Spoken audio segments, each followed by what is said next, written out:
Hi hello నమస్తే. ఎంతో అందంగా ఆకర్షణీయంగా కనిపిస్తున్నటువంటి ఈ పండ్లు ఇండియన్ డ్రాగన్ ఫ్రూట్స్ అని పిలుస్తారు. నాగజముడు పళ్ళు అని కూడా పిలుస్తాం. దీన్ని సైంటిఫిక్గా ఓపెన్షియా అని పిలుస్తారు. ఇది ఒక ఎడారి మొక్క నుండి లభిస్తాయి. ఎంతో అందంగా ఆకర్షణీయంగా ఉంటాయి. అలాగే తీపి పులుపు రుచిని కూడా కలిగి ఉంటాయి. వీటిని తినడం వల్ల బ్లడ్ షుగర్ లెవెల్ని కంట్రోల్లో ఉంచుకోవచ్చు. అలాగే మలబద్ధకాన్ని కూడా నివారించవచ్చు. అలాగే కొన్ని యాంటీ ఆక్సిడెంట్స్, విటమిన్స్, మినరల్స్ కూడా ఉంటాయి. ఐరన్, పొటాషియము, కాల్షియం లాంటి మినరల్స్ ఉంటాయి. అలాగే vitamin C, vitamin B vitamins కూడా పుష్కలంగా లభిస్తాయి. మీకు ఎక్కడైనా కనిపిస్తే వీటిని ఒకసారి ట్రై చేయండి.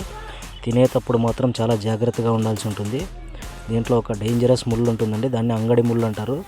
దాన్ని తొలగించి తినాల్సి ఉంటుంది. దీనిపైన చిన్న చిన్న ముళ్ళు ఉంటాయి, వాటిని కూడా తొలగించి తినాలి.